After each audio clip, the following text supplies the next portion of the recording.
नागपूरमध्ये ट्रक चालकांच्या संपाचा फळ आणि भाजीपाला मार्केटला मोठा फटका बसलेला आहे। संपामुळे कोट्यवधी रुपयांची फळं आणि भाजीपाला मार्केटमध्ये पडून आहे। नागपुरातील कळमना मार्केटमध्ये फळांसह भाजीपाल्याचे लिलाव जे आहेत ते रखडलेले आहेत। स्वप्नील उमाप आमचे प्रतिनिधी या संदर्भातली अधिक माहिती देतील। स्वप्नील,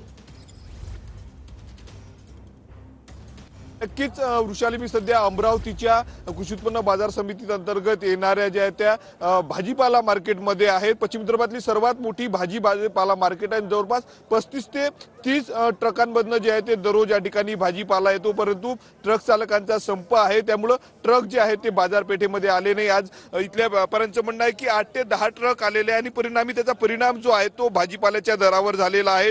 काल जर आपण पाहिलं तर 300 रुपयाला एक टमाटरचं कॅरेट विकलं जात होतं, परंतु आवक घटलेली आहे आणि त्यामुळे आज जे पाहिलं तर आपण 150 रुपयांची वाढ झालेली आहे। 450 रुपयाचं टमाट्याचं कॅरेट या बाजारपेठेमध्ये गेलेलं आहे। सर्वसामान्यांवर जो आहे तो ह्या संपाचा परिणाम होणार आहे। या ठिकाणचे व्यापारी आहेत, अध्यक्ष आहे सब्जी मंडीचे, त्यांच्यासोबत आपण बोलणार आहोत। काका, काय सांगणार, दररोज किती ट्रक मधून या ठिकाणी माल? 30 ते 35 ट्रक 40 ट्रक रोज येतात भाजीपाल्याचे।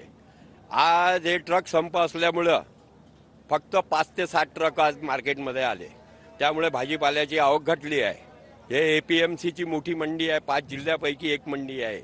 इथे आज फक्त 5 ते 6 ट्रक आलेला आहे माल। इथे 35 ते 40 ट्रक रोज येतात। काका, भावावर काय परिणाम झाला? परिणाम पडला आज मार्केटात। काल जसा 300 रुपये कॅरेट टमाटे खपलं, ते आज 500 रुपये कॅरेट पर्यंत खपले। किती टक्क्यांनी घट झालेली आहे? कम से कम 30 ते 35 टक्क्यानं।